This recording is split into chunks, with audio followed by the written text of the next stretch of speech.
Dieu est le créateur de toutes choses. Il est omniscient, tout-puissant. Il est toutes les vertus. Oui, il n'a pas toutes les vertus. Il est toutes les vertus. Il est donc la force, la puissance, la justice. Il est aussi l'amour, la bonté, la miséricorde. Devant toutes les vertus de Dieu et considérant notre faiblesse, nos défauts, nos péchés, dans quel état d'esprit s'approcher de lui, le prier, lui demander son pardon, le remercier, l'adorer? Autrement dit, vous sentez-vous à l'aise avec lui? On dit que la crainte est le début de la sagesse. Le craignez-vous? Mais alors, comment faire pour aimer quelqu'un que l'on craint? Je ne vous fais pas attendre plus longtemps, sachez que la solution à cette question est dans la vidéo de ce matin. Chers amis fidèles du Padre Pio, bonjour, mon nom est Jean Goyard et vous assistez au programme Sur les pas du Padre Pio.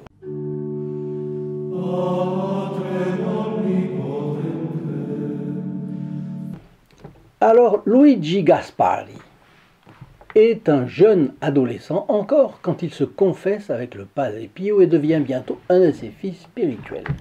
Le Padre Pio allait préparer son âme, attention, mais sans lui en dire un mot bien sûr, à recevoir les visions qu'il aurait plus tard du Sacré-Cœur de Jésus. Excusez du peu. Je vous signale que ce Luigi Gaspari a publié les cahiers de l'amour qui lui ont été donc suggérés par notre Seigneur lui-même. Il se trouve que c'est quelqu'un qui est un fidèle ami du Padre Pio qui m'a envoyé la chose écrite par mail. Et j'y ai trouvé des perles. J'aimerais savoir ce que vous en pensez vous-même. Donnez-moi vos commentaires. Et j'aimerais savoir si c'est intéressant que je continue à vous en parler. Donc, une fille spirituelle du Padre Pio, Olimpia Cristallini, écrit un jour une lettre à Luigi Gaspari pour lui transmettre des instructions de leur père spirituel commun afin d'affronter certaines difficultés qu'il rencontrait. Vous allez voir. Voici la lettre d'Olimpia Cristallini. Mon bon Luigi, il y a beaucoup de temps que je voulais t'écrire. Je ne peux pas attendre davantage pour te montrer le désir du Padre Pio, spécialement parce que je dois le faire par obéissance. Parce que, comme fille spirituelle, je ne peux rien lui refuser. Alors, vous remarquez que les enfants spirituels du Padre Pio, ça dit en passant, avaient tellement vu notre Seigneur Jésus-Christ en transparence dans le Padre Pio et voué à ce dernier une telle gratitude pour les avoir sortis du chemin de la superficialité, de l'orgueil, de tout en somme, peut-être même du chemin de l'enfer. Alors, de telle façon, ils avaient de la gratitude qui lui obéissait comme à un supérieur. Et le Padre Pio était en réalité le supérieur, ou le patriarche de toute cette famille spirituelle des fils et filles spirituels du Padre Pio. Eh bien, le voilà, notre bon Padre Pio, le voilà ici, le voilà en patriarche. Il a quelque chose de patriarche. Sa photo, elle est gratuite pour vous. Si vous téléphonez au 08 05 36 08 47 de 8h30 à 12h30 et de 13h à 19h, sauf le samedi où c'est de 9h à 12h30. Donc n'hésitez pas, un petit téléphone, c'est quasiment gratuit pour la France et les dom-toms. Pour le reste, il faudra que vous m'écriviez pour me demander. Et pour vous qui n'êtes pas encore abonné, je vous rappelle que vous pouvez l'être gratuitement en appuyant sur le bouton au-dessous de cette vidéo, en actionnant la clochette qui apparaît à ce moment-là. Vous ne perdrez plus aucun fioletti du Padre Pio et surtout vous recevrez le bénéfice de la messe célébrée alors pour vous le vendredi qui suit votre abonnement. Donc, Olimpia Cristallini continue.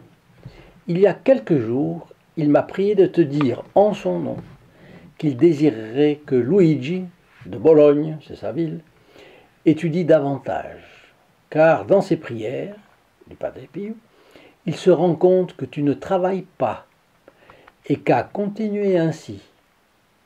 Et si je ne te dis rien, tu ne seras pas reçu à tes examens.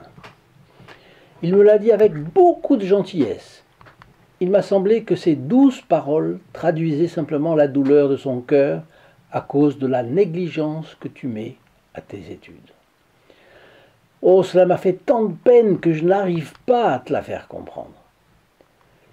Il m'a aussi parlé de ton comportement à l'église, qu'il est digne, et que tu dois continuer dans cette voie, mais que tu devrais prier le corps de notre Seigneur avec plus de ferveur quand il vient dans ton cœur. Vous voyez à quel point le Padre Pio voyait tout. C'est incroyable. Il avait un discernement des esprits et des sentiments, etc., à distance, d'une manière précise. C'est incroyable. Mon cher Luigi, continue donc la lettre, nourris beaucoup de gratitude pour le Padre Pio qui t'avertit de ce que Jésus désire de toi. Pauvre père, combien il souffre quand ses enfants spirituels ne tiennent pas les promesses qu'ils lui ont faites.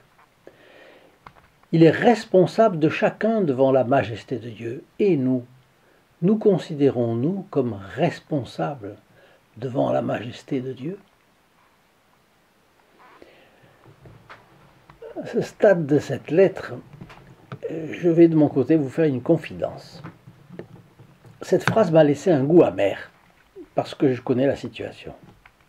Imaginez, il arrive que certains adhèrent comme protégés du Padre Pio. Ils s'engagent à faire quelque chose, en reçoivent les bénéfices, puis, sous un motif quelconque, disparaissent dans la nature. Que s'est-il passé? Eh bien, tout se passe comme s'ils avaient voulu obtenir les avantages réservés aux protégés du Padre Pio sans en prendre le rôle. Ils ont reçu le matériel réservé aux protégés du Padre Pio, ils ont reçu plusieurs photos ainsi que les médailles, la statue du Padre Pio aussi, le livre sur la vie du Padre Pio. Ils ont reçu le bénéfice des prières de tous aussi, mais ils n'ont pas accompli ce qu'ils avaient promis de faire. Bon, le Padre Pio saura acheminer le matériel dans les mains idoines, celles qui feront l'apostolat du Padre Pio, et cela atteindra les bonnes familles. Mais il y a quand même eu de la part de quelques-uns un certain manque de conscience sur le plan moral, il faut l'avouer. Et moi, j'avoue que je n'aurais pas cru que cela arrive parmi des amis du Padre Pio. Là encore, le Padre Pio qui voit tout saura que faire.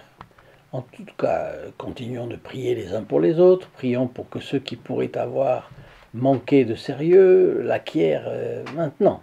Bon, mais enfin, je poursuis la lettre d'Olympia Cristalini.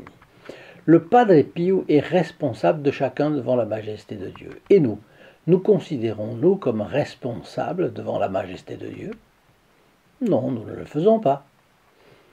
Et j'en réponds plus que de moi-même. Mon cher Luigi, qui a une âme si bonne, ne veut certainement pas que notre cher père, notre victime, souffre parce que tu raterais tes examens. Il voit ton avenir et a déjà décidé ta situation. Nous allons voir qu'est-ce qui va se passer. Pense-y, cher Luigi, et maintenant que tu as lu cette lettre, fais que le père n'ait pas à sentir la douleur que lui cause son fils Luigi, qui a eu sa part pour faire saigner ses plaies. Fais un effort, un gros effort, pour accomplir ce que désire expressément notre cher et saint Père. Cherchons ensemble à consoler son cœur attristé, parce que son cœur est dans celui de Jésus. C'est ce que je te souhaite. Bien à toi, la sainte bénédiction du Père, ta sœur en Jésus. Cette lettre est touchante, mais on voit que cette petite fille spirituelle du Padre Pio serre la vis à Luigi. Ouf. Bon, quelques années plus tard, c'est Jésus lui-même que Luigi voit dans une vision et qui lui demande de prendre note des choses qu'il va lui révéler. Avec le soutien complet du Padre Pio, Luigi publie en juin 1968 ces cahiers de l'amour avec les révélations de Jésus. Voici le survol d'un extrait des messages révélés à Luigi le 22 février 1968. Et le Padre Pio, vous savez, est mort le 23 septembre de la même année, donc 6 mois après. C'est donc le petit ouvrage Cahiers de l'amour de Luigi. Je vous mettrai en description le titre exact. Parole de notre Seigneur Jésus-Christ à Luigi Gaspari, 22 février 1968. J'étais, je suis votre Dieu. Pour vous aider à comprendre que je suis votre ami le plus vrai et le plus sincère, je suis devenu un homme tel que vous l'êtes.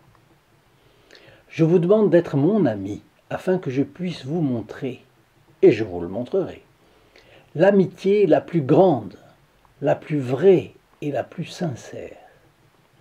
Pour enlever votre peur de moi, je suis devenu un homme tout comme vous. Pourquoi devriez-vous avoir peur de moi? N'ai-je pas été, et ne suis-je pas toujours un homme comme vous? Il est vrai que je suis aussi votre Dieu, mais je suis aussi vrai homme. Par conséquent, je comprends toutes les faiblesses de l'homme. Savez-vous ce que cela signifie? Eh bien, je veux vous dire que je suis avant tout votre véritable ami. Qu'est-ce que vous en pensez? Me voulez-vous pour un ami? J'accepte votre amitié et vous donne toute la mienne. Maintenant, vous devez écouter tout ce que je vous dis. Souvenez-vous toujours de m'appeler votre ami le plus cher. Souvenez-vous que je suis aussi votre Dieu, lorsque vous avez besoin d'une grande aide et d'une faveur de votre plus grand et de votre plus puissant ami. Je suis votre homme ami, pour être toujours à vos côtés, comme votre ami le plus cher et préféré entre tous. Je veux être Dieu pour vous donner tout ce que seul Dieu ami peut vous donner. Par conséquent, gardez-moi comme votre plus cher ami. En échange, je vous donnerai en tant qu'ami simple et sincère tout ce que vous n'oseriez pas me demander en tant que Dieu. Votre amitié sincère est toute ma joie. Pour rendre notre pacte d'amitié plus facile et plus personnel, eh bien oubliez que je suis aussi votre Dieu. Dirigez vos paroles et vos pensées vers moi comme un homme se tourne vers son ami. Dans cette confiance réciproque et cette amitié d'homme à homme, notre compréhension sera totale et parfaite. Quand vous me parlez comme vous le feriez à un ami, je sens que votre amitié pour moi est plus vraie et plus sensible. Ma joie est si grande qu'en tant qu'homme, je fais l'impossible pour vous donner, caché comme un homme ami, tout l'amour que seul, comme Dieu, je peux vous donner. Aimez-moi toujours et appelez-moi l'homme, votre homme ami. En tant qu'homme véritable, je vous rendrai l'appareil et vous donnerai en tant qu'ami tout ce que votre Dieu puisse vous donner. Dans mon amitié pour vous, je veux être votre ami dans les cadeaux que je désire vous offrir. Je serai splendide et généreux en vrai Dieu, omnipotent et omniscient. Je suis un homme qui vous aime comme seul Dieu sait comment et est capable d'aimer. Je suis un homme puissant qui aime partager tout pouvoir avec son ami. Je suis votre ami de tout mon cœur. Même si je suis grand, je me suis fait petit pour vivre dans l'amour de votre petit cœur humain.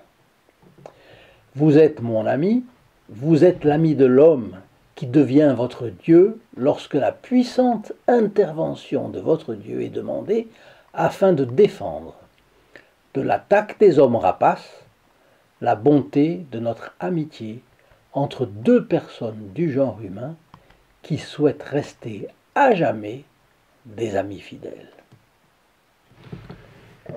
Eh bien, je remercie de tout mon cœur cette dame qui a bien voulu m'envoyer cela. Et effectivement, on ne doute pas que c'est tellement surnaturel et c'est tellement contraire au jansénisme que on n'a pas de doute que cela vienne de Dieu. Donc, évidemment, l'Église ne s'est pas prononcée là-dessus. Je n'anticipe rien, mais disons, c'était un fils spirituel du Padre Pio. Le Padre Pio a vu qu'il avait cette mission. Il a reçu des visions, ce n'est pas des apparitions, je crois que ça a été simplement des visions très intellectuelles. Mais toujours est-il que c'est fabuleux. Ce sont des perles. Et je vous demande, si vous avez été comme moi, de mettre votre like et de me mettre vos commentaires. Je vous ai posé plusieurs questions. Et cela m'intéresse de savoir qu'est-ce que vous trouvez de ce texte. Parce qu'on a le droit d'avoir ses opinions, l'Église ne l'a pas reconnu, etc. Mais, quant à moi, je trouve la chose absolument phénoménale. Enfin, dites-moi, et je vous souhaite une très bonne journée. Je vous laisse avec la bénédiction du Padre Pio et je vous dis à demain. Au revoir. In nome del Padre, del Figliolo e dello Spirito Santo, e così sia. Sia lodato Gesù e Maria, e